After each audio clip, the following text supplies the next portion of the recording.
The tiny island of Mauritius in the Indian Ocean was a major hub in the slave trade and the last British colony to abolish it.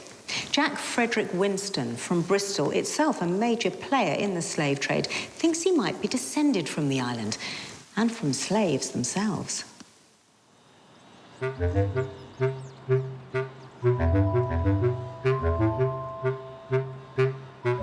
I'm Jack Winstone, and I'm originally from Kent, and I've been living in Bristol for nearly 10 years. My middle name is Frederick, and that's after my grandfather, Luke Frank Andre Frederick, who was from Mauritius. I don't really know that much about my grandfather before he came to England, as he married my grandmother in September '53, and I would like to find out if he was actually descended from slaves from Madagascar. There were no indigenous population in Mauritius. There were attempted colonisers, but it wasn't really successful until the French took over, and they brought over people from Madagascar, Mozambique, Tanzania, the east coast of Africa.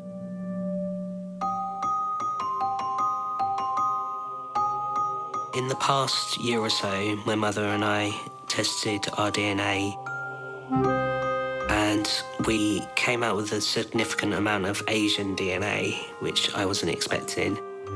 I'm the eldest of 9, and it's kind of fallen on me to do the research. On my family tree, I'm one generation away from the abolition of slavery. I just want to find out if he was from slaves and roughly whereabouts that was from. So, Jack, welcome. Thank you. So you've come here today to find out if your ancestors were slaves from Madagascar, right? Yes. Why is that important to you?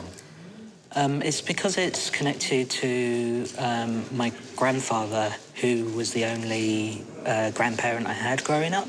So I was very close to him, and he was very secretive. So I'd like to learn more about his history. So let's have a look at the family tree. Now, your middle name is Frederick. Yeah. And you get that from your mum, Kim. Yes. That was her maiden name. Yes, it And was. she gets it from Luke Frederick. He's Mauritian. Yes. Now, Mauritius is actually sort of almost in the middle of the Indian Ocean, off the east coast of Africa. So what do we know about Mauritius? We know that it didn't have a native population, so it was mainly populated by slaves. We know it was colonised by the Dutch in the 1600s, then the French in the 1700s, and then the British. And they brought with them slaves. They brought the slaves from everywhere. So a connection with Mauritius and slavery is there in the history. The thing about slavery is they didn't care where you were from. They didn't worry about your tribal affiliation or country you were from. They just picked you up and threw you together, which is why you get this wonderful genetic admixture, right? People who are descended from slaves are so colourful in their DNA because of this, ignorance that happened in the past. And so the French were there. And the French are particularly important to you and your story because I want to show you this record. Now, this is in French. It's a slave register. Now, they registered the slaves because the slaves were assets. Yeah. Not because they cared about them as individuals. They cared about them as a piece of property. And you can see here what they have things like their name, their surname, their colour, or where they're from, their age, etc. And can you read that name there? Roselle Frederick. Wow. Unbelievable. So when you look at that, and you've got Frederick in your name, there's Frederick there in the register, what we can say with some certainty is that the surname Frederick is associated with slaves, and it's associated with slaves in this place. Right. Yeah. It's good to get some closure on that confirms things. it's not just a suspicion. You and your mum both took DNA tests. Yeah. What do we know about Mauritian slaves? There's a connection, obviously, with slavery from West Africa. There's also a connection with slaves from India and from Asia. What do we see when we look at your mum's DNA? Ethnicities all over the west coast of Africa, from India, from the south of Asia, from Melanesia, from Polynesia. This is a template of what a Madagascan slave's DNA would look like. We have that second piece of evidence. So we are virtually certain that the Fredericks, that your grandfather was the descendant of Madagascan slaves. Wow. It's nice to have some kind of paper trail rather than just the DNA. But it doesn't end there. Right, okay. This is more than enough evidence. But we thought we'd have another look at the family tree.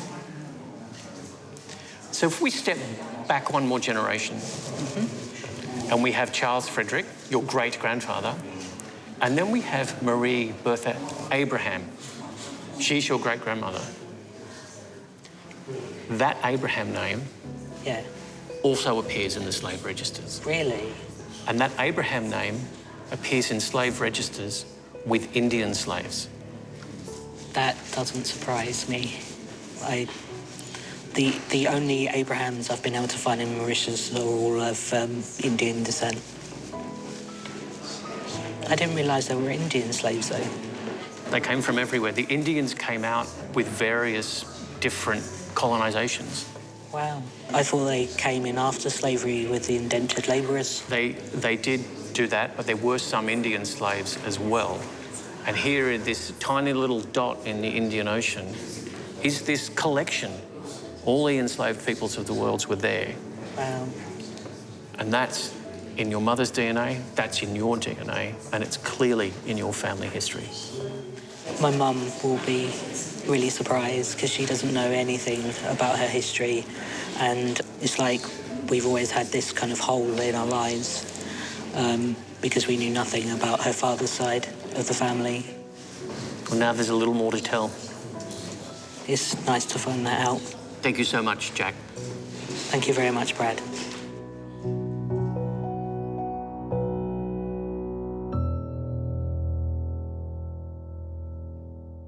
Jack, what's your reaction to everything you've heard today? Overwhelmed and emotional, I think. It's quite hard to know that people owned your family and they were just deemed as property.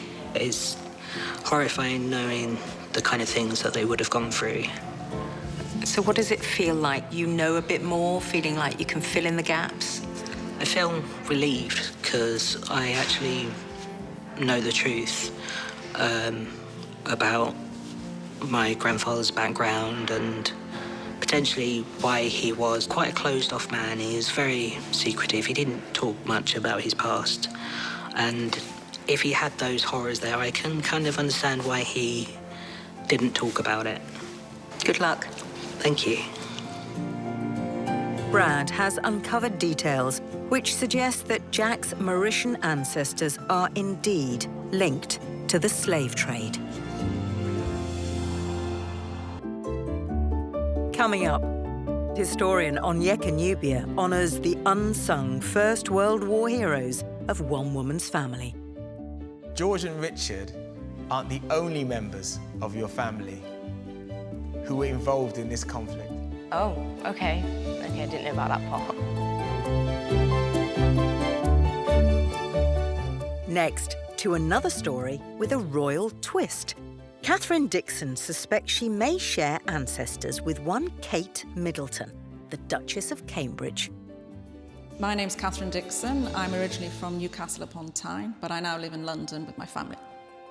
As I was looking through my family history, I came across some names which lead me to believe that I'm related to Kate Middleton, the Duchess of Cambridge. Her family came from the same part of County Durham as my mum's. I know that my mother came from a long history of coal miners, and I understand from what I read in the papers that Kate Middleton had on her mother's side relatives who were coal miners as well. So, you know, I was curious as to whether there might be some connection there. Catherine Dixon, thank you so much for joining us. You're welcome. It's very exciting because it gives us an excuse to put royalty up on the screen. Kate Middleton, no less. What do you do now in London? I work for a bank in Canary Wharf. So what leads you to believe that you are related to the royal family's commoner? Yes, I did some investigation from my mother's father's side. My great-great-great-great-grandmother, Jane Hardy, she married a coal miner, Mr. Hardy, and was the same person as Kate Middleton's ancestor. And then this name Conyers turned up, and I thought, oh, that's interesting. And this is Kate Middleton's family tree you're talking about, which, of course, has now been quite well publicised because she's one of the most famous women, I think it would be fair to say, in the world almost now, by virtue of whom she married. So let's have a look at Catherine Middleton, Kate Middleton's family tree. Jane Hardy is her 5 times removed grandmother. In other words, her great-great-great-great-grandmother. Jane Hardy's grandfather was Sir Thomas Conyers. His daughter was another Jane, Jane Conyers, hence we get a Jane Hardy, his granddaughter. Sir Thomas Conyers was the 3rd son. You never, especially back then, want to be the youngest sibling, especially in days of primogeniture. The oldest son got everything. In this case, his older brother got everything. Sir Thomas, who clearly was brought up as a posh boy, had no clue, clearly, how to earn a decent living because he ends up in a bit of a workhouse mess until his friends rescue him. Hence the reason why his daughter, Jane Conyers, probably married beneath herself somewhat, because it was all about what you were and what you had in those days. And therefore, Jane Hardy, and from there on in, we see sort of a more modest stock emerging. Kate Middleton, indeed a commoner marrying into the royal family, turned round the fortunes of her tree. Let's now focus on you, because the quest we have is linking this Jane Hardy to your Jane Hardy, or the one you believe exists in your family tree. You said it was through your maternal line up your maternal grandfather's side, is that right? Yeah, I think so, yeah. So Matthias Swimbank is where we're at. We're going to go from this grandfather and see if indeed we do get to a Jane Hardy. So your 3 times removed great-grandfather is another Matthias Swimbank, and he is married indeed to a Jane Hardy, as you can see there. However, so I just go quickly back. You look at the Jane Hardy in Kate Middleton's family tree. She's born in 1795, so at the end of the 18th century. In your family tree, this Jane Hardy, we know, was born in 1808. And we know that because, indeed, we have the register of her birth. Can you see Jane Hardy? 1808. So we're going to have to go back a generation because that's not the same Jane Hardy. Oh, it's a different Jane. It's a different Jane Hardy. Well, they're born 13 years apart. So let's see if we can find a Conyers further back or another Jane Hardy, possibly. And we've got a George Hardy marrying here and Anne Allison. And they're in Dalton-on-Dale in County Durham. And he was a farmer. Probably grew crops. So there's George, married to Anne, maiden name Allison, have baby Jane Hardy. Not, as I say, the Jane Hardy in Kate Middleton's family tree. So let's go back a line further, because we need to conclusively find out whether you are indeed a Middleton. Or if the Middletons are Dixon. Indeed, well put. So now what we're trying to work out is George Hardy's heritage. Who were his parents? OK, we know that his daughter Jane Hardy is the wrong Hardy. Can George Hardy somehow link us back to the Conyers? George is the son here of Mary Hardy. OK, so at the moment, again, not another Jane Hardy, which is what we want, or a Jane Conyers. Here we have the registration of Mary's marriage. Mary Hardy. Who did she marry? Was she indeed the Hardy? And in fact, if you look at this, we can see that it was Mary Rowlandson marrying a William Hardy. Which means we don't have a Jane Hardy, a Jane Conyers, or a Sir Thomas Conyers that we can identify in your family tree. Timing here is absolutely crucial. So this couple get married in 1772. Jane Conyers, who was the mother of Jane Hardy in Kate Middleton's family tree, gets married in 1778. So there is a mismatch. The lines don't match up. Jane Conyers is married and she's having baby Jane Hardy, who's born in 1795. George, who's your great-great-great-great-grandfather, is in fact born in 1781. So we can confirm that you are not related to Kate Middleton. But either way, it doesn't really matter. It's an interesting story. It is an interesting story, but as Kate isn't blue blood, is it a great loss? Not at all. Thank you so much, Catherine, for joining us today. Thank you. Really enjoyed it. You're going away now feeling what? Oh, no, I'm feeling really good because I realise I'm better at banking than ancestry. I'll leave that to the professionals. Thanks for coming. My pleasure, thank you. So far, we've already linked one family to the coronation of a king. Is? Yes. So I am related? Yes. Oh, my God! And cracked decades-old family mysteries. Unbelievable. But we're not done yet.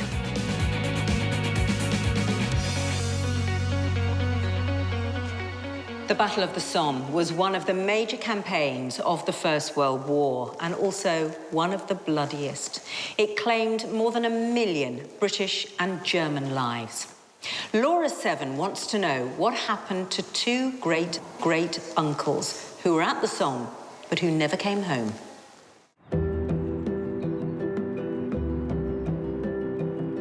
My name is Laura Seven. I'm married to Heather. We've been married for almost 2 years and we live in Nottingham.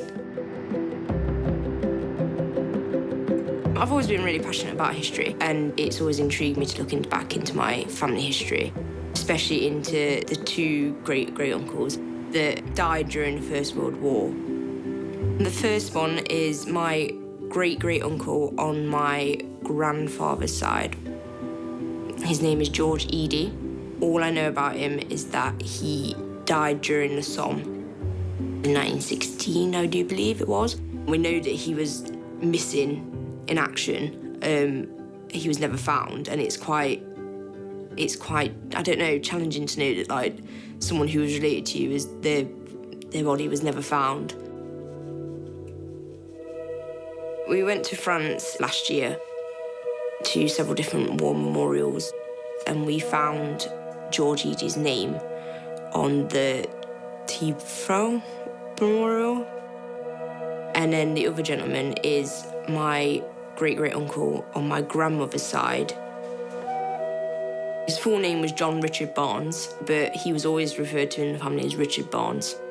And he died in 1917 and he was missing in action. And that's about as far as I know. While we was in France, we found our Barnes on Canberra Memorial. George and Richard, they're not on any memorials anywhere in Nottingham, as far as I know. It seems to be that both great-great-uncles' medals didn't get passed on to our side of the family. I just really think it's important. My great-great-uncle's story should be told. Hello, Laura. Welcome. Thank you. So, Laura, you have 2 great-great-uncles. Yep. One of them, you believe, is represented on this memorial in the Somme. Yep. And the second on the Cambrai Memorial in France. That's correct, yep. Right. This is your family tree. We're tracing your maternal, your mother's line. Yes, that's correct, yep. The people that we're looking for are George Eady Yes. and John Richard Barnes. That's correct. So you believe this is a photograph of John Richard Barnes. Yeah. Richard, if we can call him that, your great-great-uncle. 2 months into the First World War, 1914. Richard is about to enlist. In 1914, men volunteered to fight. When we look back, we see the World War I as a terrible catastrophe of loss of life, blood, and terror. They didn't know that the war was going to be like that because no war had been like that until World War I happened. So they're thinking it's going to be glory. This is a World War I service record for John Richard Barnes. It's incredible, isn't it? And he signed up as R. Barnes. Yeah. at the top there. He was 28. We also know that he was part of a rifle brigade. Now, your other great-great-uncle George was also in his late 20s, and he enlists in the battalion of the Essex Regiment. And before France, he's posted to a campaign in Gallipoli. All right. In 1915, where the Australians and other Commonwealth soldiers were involved in a campaign against the Ottoman Empire. It was a terrible campaign, mostly because the senior officers really didn't know what they were doing and led their young men often to slaughter. He survived that particular blood and slaughter. So by 1916, George and Richard were both in France. Now, the first thing about the Somme that we need to understand is that the Somme was not one battle. No. It was a campaign. The campaign that we're thinking about is the 1916 campaign, Yeah. often referred to as the bloodiest battle of World War I. George is killed in action in November 1916. You've got to be brave, haven't you, to do something like that? So let's move forward to Richard, your other ancestor. His name is mentioned and printed in dispatches and in a supplement to the London Gazette, 1917. Now, he was noted for gallant and distinguished service in the field. It's very rare that a private soldier is noted for gallantry in the field. Oh.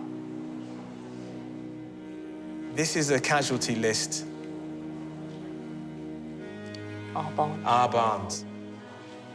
All of those people were killed on that day. That's just one page. It was recorded on the 30th of November, 1917. His battalion was fighting at Cambrai with great loss of life. And after a deadly counterattack by the Germans, the battalion's war diary reports the names of those that went missing or were presumed dead. This is the list. His body wasn't found. It's just a tragic, tragic way to die. Yes. A scary way. Yes. Got to have been terrifying. But George and Richard aren't the only members of your family who were involved in this conflict. So we want to take a little moment now to focus on another hero. Your great-grandmother, Lily Wilson, this is a photograph of munitionettes, which is a name given to those women that worked in the munition factories in 1916, in fact, from 1914 onwards. By 1916, there was compulsory conscription. That means men were being called up, they were no longer volunteering. Women took on what were called men's jobs to help the war. Your great-grandmother was one of those women. They were handling highly explosive munitions, very volatile. Some of these women, their hair fell out. They became infertile. Some of these women died from conditions directly related to the work that they did. Just as bad as the front lines, isn't it, really? So your great-grandmother is as much a hero as your great-great-uncles. Sometimes you're thinking of focusing on the men that died in the war, and you sometimes forget that obviously women played their part as well, just as much. So your particular family suffered more than most, showed heroism more than most. Several branches of your maternal side fought in this war. It's heartbreaking, but you've got that pride there as well. So if we go back to your great-great-uncles for a moment, I just wanted to take us through some of the awards for bravery that George Eadie has received. In 1914 to 1915, he received the Star. The Star was for his contribution during the early part of the First World War. He also received the British War Medal and the Victory Medal. Richard Barnes also received the 1914 to 1915 Star. the British War Medal, and the Victory Medal. This is a memorial to those soldiers that fought in the Great War. John Richard is on this memorial. And this memorial is in St. Saviour's Church in Nottingham, your hometown. Oh, all right. Wow. Didn't know that. In case you're wondering what those medals of your ancestors look like, we've had replica medals made for you. Thank you. They're incredible. Thank you so much. Overwhelmed, I think. When those young men stepped over their trenches, advancing line by line, while their friends, families, and comrades are being shot down, they're perhaps thinking that they're going to be forgotten. That 100 years later, who will remember them? But you're testament to the fact that they won't be forgotten. They shouldn't be forgotten. They shouldn't be forgotten. So, Laura, thank you for coming here today. Thank you. Thank you so much. It's incredible to know that they both got medals that not everyone got. See them, whether they're the real thing or not, that's what they would have looked like. And it's just a shame that they never got to see those. They never got to wear them and hold them and be proud of that fact for themselves. I went to France, I saw their names, that was the start. And now, knowing their lives, knowing what they went through, knowing what they were awarded, knowing their bravery, it's nice. It's nice to know that. Laura has learned from Onyeka the stark details of her valiant ancestors' World War I experiences. Her great-great-uncle George died during the Battle of the Somme, while Richard was killed in the Battle of Cambrai. She also now knows which medals they received and that Richard is honoured on a memorial in her home city of Nottingham. My name is Lindsay McLaughlin. I'm from Nottingham. I've been doing some research into my family tree and I've been able to figure out who my great-grandparents are, but my great-grandmother on my mother's side, I've not been able to figure out much about her. So we don't know where she was born, although we've had it trickle down through the family that she might have been born in America. And I haven't been able to find anything out about any further back on her side of the family because of that. So I'm here to try and find out more about my great-grandmother. Lindsay, thank you for coming to the show and bringing this mystery of a great-grandmother that I think your mother, Elaine, and you have been trying to unknot. Yes, we have. So we've got a Mary Agnes Hames. Yes. And why does she interest you if you know nothing about her? I've been able to trace back a lot of my family lines, but Mary's is one that's just been cut short with a brick wall and I can't find anything further, so I'm really keen to try and figure out what I can about her. OK. We have found her marriage certificate, which confirms that Mary Agnes Hames married a Herbert Greenhow. Yep. And we can see there down to Lindsay. Yep. Of Nottinghamshire fame. The reason we know, of course, of that marriage, not just because it led to the arrival of your grandfather, but because there is a marriage certificate to prove it. 1926, marriage solemnised in West Derby. And here we have Herbert with Mary. Now, the reason this is relevant in terms of our search is because her father is cited. Yes. OK? And that's where we have a William Hames, deceased, you can see, by the time she gets married in 1926. And in a rather flamboyant fashion, he is a professor of languages, no less. So she marries a plumber, but her father's a professor of languages. I suggest that might be perceived as something of a step down. But let's find out more about this William Hames. Yeah. I wonder if you know what this is. Was that a ship passenger list? It is a ship passenger list, indeed. The man in question is 36 years old, none other than William Hames. He's born in 1857 in Middle England, but by now he is heading for America, and it's 1889. OK. And he arrives in the city of Philadelphia. Now, by 1890, Philadelphia was a thriving, growing city, one of the biggest in America. After the Civil War, huge numbers of immigrants arrived, so a place where there would be huge numbers of languages. He lands a job as a director of the Berlitz School of Languages. Wow. So he had a plum job. He was doing very well. And as a man with a plum job, naturally had a wife to go with it. We know this because he's in the census. 10 years later, here's the Philadelphia census of 1900. And you can see where it has been highlighted. William is married to a Mary. We know from the documentation that he married Mary 10 years earlier, so very shortly after his arrival in Philadelphia, he gets married. OK. If you look, they live with one other person. Can you see? Yeah. Who do you make her out as? Mary Mackay? That's right. She's from Greenock in Scotland. Oh, OK. She's 14 years old and she's a servant. So we have head of the family, wife, and servant. And if you look along at the highlighted zeros, which is under the column of children, they don't have any. All right, bearing in mind we are looking for a daughter with the same name as her mother. Yeah.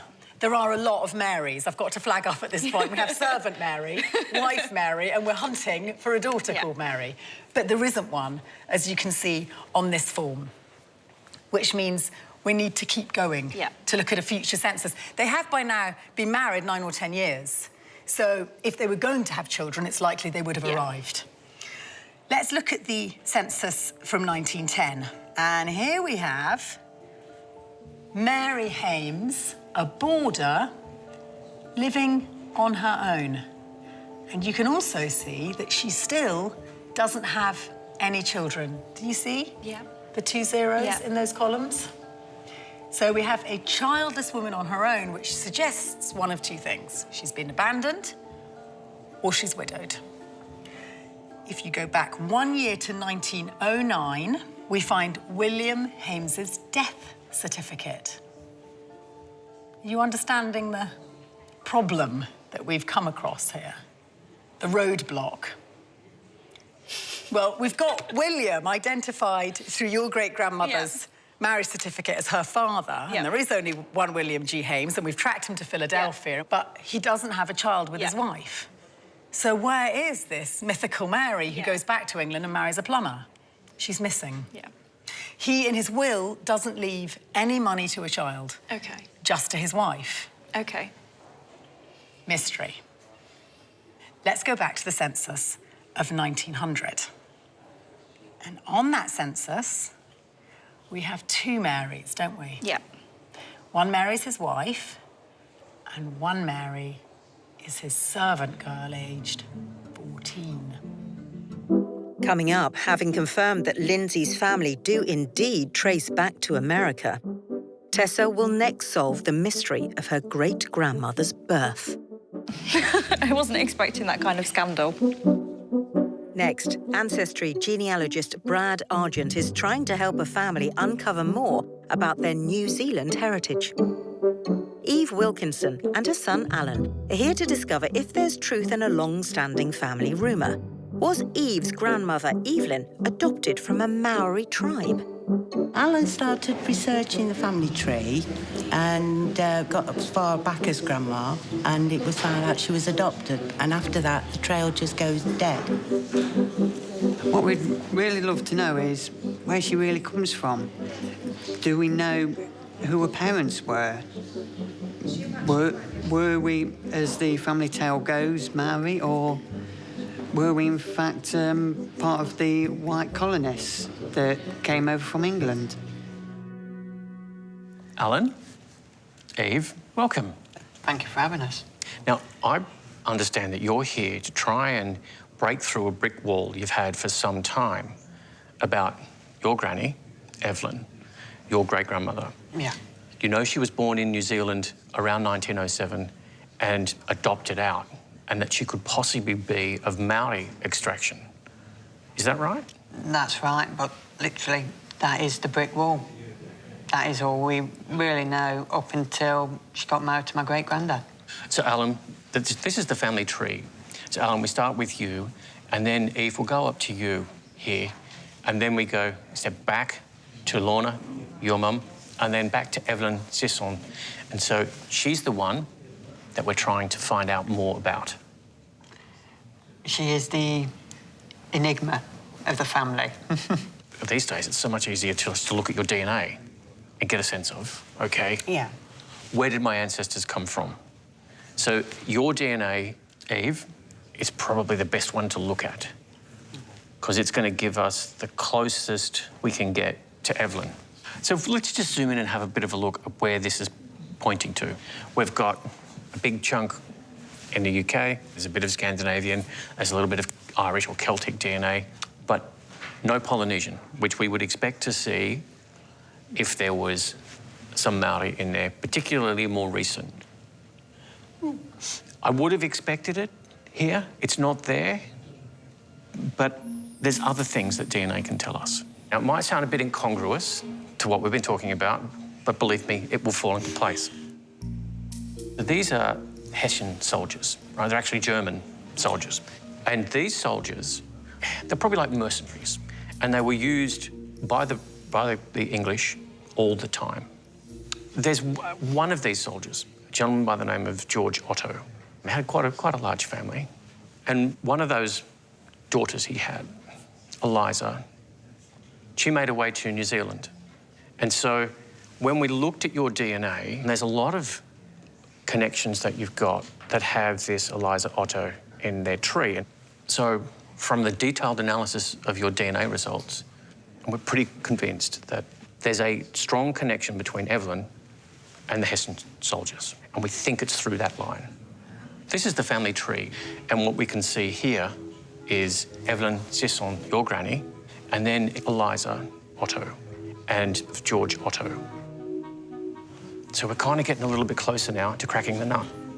So it's definitely gone a different angle than we expected, yes. I thought if we weren't Maori, we'd have probably been English colonial, but never expected ending up coming from Germany. Let's just focus a little bit more on Evelyn. So this is Evelyn's post-adoption birth certificate. Now, what that is it's a birth certificate that is reissued once somebody is adopted, and it replaces the name of the birth parents with the name of the adopted parent. And what we can see here is the names of the adoptive parents. For the first time, we get to see Thomas Sisson and Ellen Mary Sisson. What is wonderful about this, and you can see it highlighted there, is her birth name, Evelyn Mariner Smith, or Smythe. But what about the pre-adoption birth certificate? Because when she was adopted, she was almost 4 years old. We didn't know that. I didn't realise that, no. So there was a time period when she would have, she would have been born, she was staying with her mother and that. So there is a traditional, pre-adoption birth record. It confirms what we saw on the post-adoption record in terms of her name and her birth date. But if we zoom in, you can see it gives us details of who her mother is. This is your great-grandmother, Eve, Mary Jane Smythe. She's 18, and she was born in New Zealand. And that's my middle name, Mary. So it all connects. The fact that your great-grandmother, Mary Jane Smythe, was a Kiwi, right? That her daughter, your granny, was a Kiwi because she was born there too. I mean, but at least we know we were definitely Kiwis. How do you feel, Eve? I don't know. Now I want to know why she was adopted. Well, the journey's only just begun. So they now know their ancestors are part Kiwi and part German. Brad's not stopping there, though, as later he'll be offering an insight into Evelyn's adoption. I was not expecting to actually be able to see a photo of her. It is just absolutely fantastic. But first, back to Lindsay's story. Tessa Dunlop has traced her great-great-grandfather, William Hames, to Philadelphia. Now, she wants to reveal the mystery of William's daughter, Mary. So we have head of the family, William, wife, and servant. Okay. So where is this mythical Mary? She's missing. Yeah. We know that within 8 years, William's going to be dead, aged 51. Okay? Meanwhile, Mary Mackay, working for Master William Hames, gets married in 1904 to a Charles Braun, who comes from Bohemia in Austria. We can't find him anywhere in any record, with one exception: the birth certificate of a Mary Agnes Braun, born the same year as young Mary Mackay from Greenock gets married. So she gets married and has a baby within 7 months. Okay. But there's something very fishy about the man she gets married to, because he doesn't come with a paper trail that you'd expect, which suggests there may have been something of a cover-up around the arrival of baby Mary in 1904, when Mary, the mother, would have been 17, 18 years old. Yeah. We think this baby Mary Agnes Braun was the daughter of William Hames, the Master of Languages and the Master of the House. There are 2 reasons, and one is your DNA results. Okay. And your results had 3 fourth cousin matches with the name Mackay. Okay.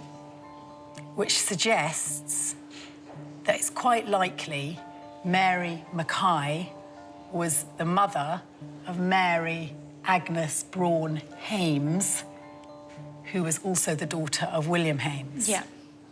Okay.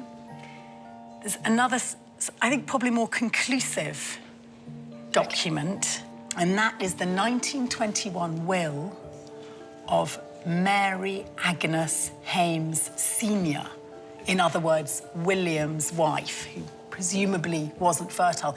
Okay, but look at her will. This is the last will and testament for Mary Agnes Howlett Hames.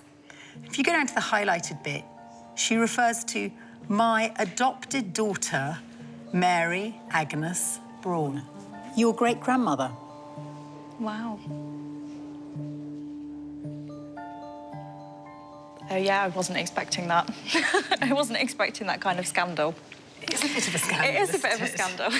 We have a teenage servant girl, an infertile wife, and an active Master of Languages. And as a result, we get baby Mary Agnes Hames, who interestingly clearly knows about this story. She gets the money because she's referred to in the will as Mary Agnes Braun, but we know that 5 years later, when she gets married, she's calling herself Hames. Yeah. So I think, happy ending. Yeah. And also, lest we forget, she gets a lump of cash, surely. She's going to be quite well off. That's probably why she married a plumber. Yeah, she could marry for love. Exactly. So, in summary, Mary Agnes, your great-grandmother, was indeed born in America, in Philadelphia, to a servant from Scotland, also called Mary, who worked for your great-great-grandfather, William George Hames. No, that's brilliant. Thank you very much for uncovering all of that for me. Thank you so much for bringing Thank you. what was really an exciting journey across the Atlantic and back. I feel good about the fact that I now know where Mary Agnes Hames comes from, and that I've kind of fit that little piece into the jigsaw puzzle, but there's a lot more that I still need to kind of unwrap now, and I feel like it's opened a door that was closed, and there's plenty of doors beyond it that I can now explore and try and find out more about that part of the family. Little did Lindsay know that by searching for details of her great-grandmother Mary's life, she would actually learn of a century-long secret about Mary's scandalous birth. Earlier, Brad confirmed to Eve and her son Alan that Eve's grandmother was born in New Zealand before being adopted. If we zoom in, you can see it gives us details of who a mother is. This is your great-grandmother, Eve. Mary Jane Smythe. She's 18, and she was born in New Zealand. He's also revealed they were descended from German Hessian soldiers. Never expected ending up coming from Germany. Now it's up to Brad to unravel the events that led to Eve's grandmother's adoption. So we know Evelyn Mariner Smythe. We know when she was born. We know who adopted her. We've got confirmation of that. We're reasonably confident that the biological father was from this Otto line, the Hessian soldiers. And so we looked at Mary Jane a little bit, her mum. Yeah. And here she's quite young. She's 18. She's obviously had your granny out of wedlock, and she had her for about 3 or 4 years before she put her up for adoption. At the time that she was adopting out her daughter, she was getting married. Look, it's really difficult to put yourself in that situation. Who knows, her husband might have said, well, I'm happy to marry you, but that's not my child. I don't want to bring up that child. She might have made that decision independently. Her parents might have pressured her to do that so she could get married. There's a whole bunch of things that might have happened. So now we come to this photo. This is Thomas, and this is Ellen Sisson. These were the two people who adopted Evelyn, who took her into their lives. And they became your great-grandparents. This is a story that starts in New Zealand, but this isn't where they end up. Because you guys are here, right? So we had a bit of a look to see if we could find Evelyn and her adoptive parents, the Sissons, in the passenger records. And here they are. And here we can see, highlighted there, Thomas Sisson, Mary Ellen Sisson, and Evelyn Sisson. The great thing about it, and I'm not sure if you can see it on the end there, is it gives you details of his mother, Miss A. Sisson, and where they're living. James Street in, is it Kimberley? It looks like Nottinghamshire, so that's where they're headed. Jesus. That's just up the road from us. Really? That is literally probably about 5 minutes drive tops. Well, that's where they were headed. That is so weird, that the mystery of it all, and it's just not so much even a stone's throw from where we live.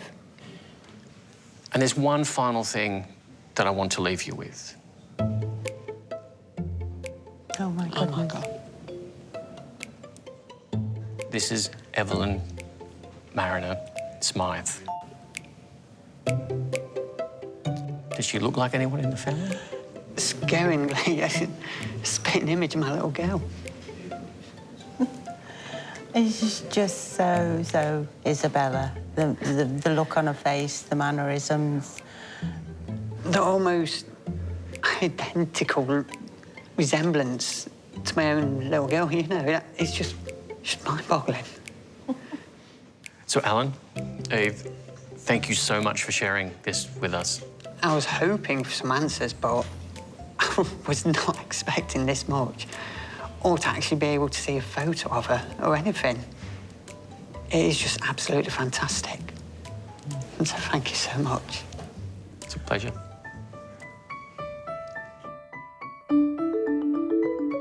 It was shocking to see the photo. I mean, I knew it was my great-grandma, but at the same time, it was my little girl. Almost identical. I mean, I never expected that at all. It was like someone had taken a picture of Isabella and made it look old. It was just identical, almost. It answered the question, but it gave so many more to answer now, and it's just inspired me to keep going. Next, genetic genealogist Brad Argent meets Elizabeth Cloak, who wants to learn the truth about her grandfather Henry's secret life. The story is that my maternal grandfather, he had a family from somewhere in Yorkshire. He left them and he turned up in Northumberland, where he met and married my maternal grandmother and went on to have a very large family. But he changed his name to Harry Page. In my mother's family, she had a sister called Constant Elizabeth, and I was told that in his other family, in Yorkshire, he had a daughter called Constance Elizabeth. So he had 2 daughters with the same name. But my mother was very upset by the revelation. It didn't come out very long before she died, but I don't know a great deal more. I'd like to know about the other family. I'd like to know how many children there were, what happened to them. Have I got any cousins now? Wouldn't it be really nice to know the whole history? Liz, welcome.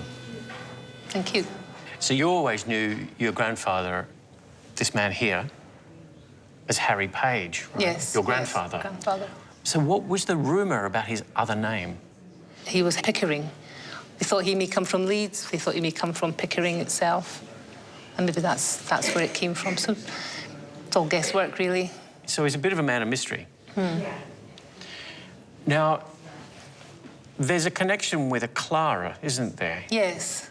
We think that was his first wife. Well, his wife. There's a lot of question marks around this man. We have fragments of what is a really interesting story. So let's see if we can get documents to clarify some of that. Okay. So we've been doing quite a bit of research and we've got some really interesting things to tell you. Okay. We have actually found a marriage record. So this gives us a bit of evidence to support that family story. Right, and if you just look up the top there, you can see that's Thomas Pickering, 20. So it was Pickering then? We're as sure as we can be that this is Thomas Pickering, or Harry Page, not least because he marries a Clara Levitt. Yes, right? Clara Levitt. They're quite young. He's a commercial traveller, so a travelling salesman. So what we know now is on November 17th, 1900, Thomas Pickering, who you always knew as Harry Page, married a Clara Levitt in Leeds, right? Which kind of ties in to what you know, What we thought, yes. what you thought. Let's try and fill in some of his backstory. That'd be good, yeah. Right. So what we've got next is census records. Now, there's a few of them because census records are wonderful in that they tell us, they give us a snapshot of people at a point in time, and they give us really good information. And in particular, they give you relationship-based information, which is really handy. So this is the 1911 census. And in this record, we can clearly see Clara Pickering, there's 3 children, Edward, Constance, and we know Constance is a bit of a theme. Yes. And Stanley Pickering. But there's no Thomas. We couldn't find Thomas Pickering in the 1911 census. He doesn't exist.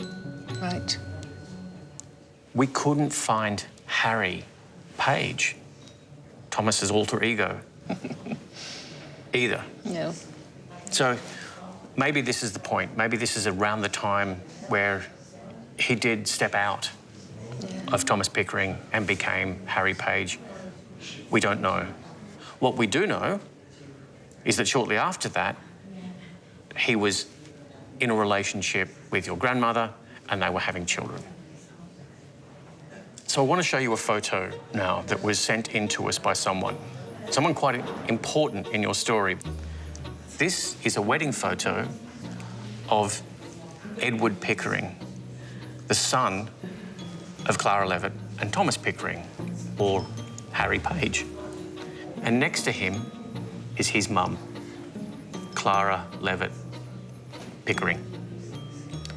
And no doubt, in the background, Other relatives. Exactly. Yes. Other relatives of yours, family. Yeah. Let's have a look at what the family tree looks like now. This is your grandmother here, Catherine Hall. Yes. She was living in a long-term committed relationship with Harry Page. Yeah. Now, he was originally Thomas Pickering. His first wife was Clara Levitt. They had 3 children. As we know, we saw that in the census. Edward Thomas Pickering, Constance Pickering, and Stanley Pickering, your half-aunts and half-uncles. We know Edward had a son, your cousin, Ted. And Ted was the one that sent us the photograph. And there he is. Wow, it's my cousin. That's your cousin, Ted. Yeah. Now, Ted really wanted to be here today, but he couldn't make it. Yeah. So he sent a letter.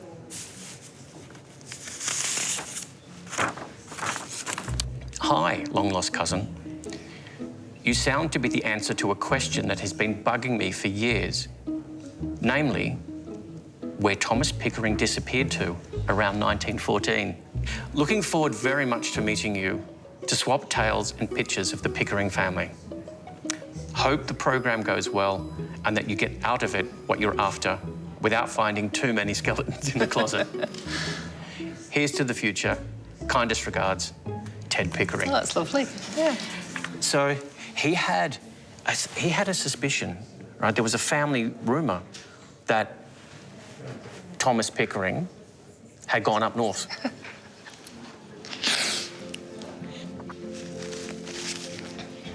So, I mean, it's obviously an emotional experience. I guess it's just always been on my mind, I think, really, for the last 30 years about the other family. And I just wanted to know, we had other family out there. My mum had brothers and sisters that she had never met, and we've got aunties and uncles and cousins that we never knew. And I always wanted to know what happened to them after he just left, you know, without looking out for them, and then starting a whole new family. And because it's family and it's still quite close, it's my mother's father, so it still feels, I feel for her that she never got to know the whole story, really. Liz, it's been a grand adventure, this story. Yeah, thank you. Thank you so much. It's quite emotional, actually. I was quite surprised at how emotional I felt. Because I've thought about this for years and years, and I always thought I was quite matter-of-fact about it. I surprised myself at how emotional I became when I found out. Having arrived with only family fables, Elizabeth has not only acquired the facts behind her grandfather's true identity, but now has a new cousin to catch up with. Well, it's been an exciting day here in Cheshire, solving mysteries and finding lost family. Do join us next time when we're going to be giving people the chance to find their place in history. Goodbye.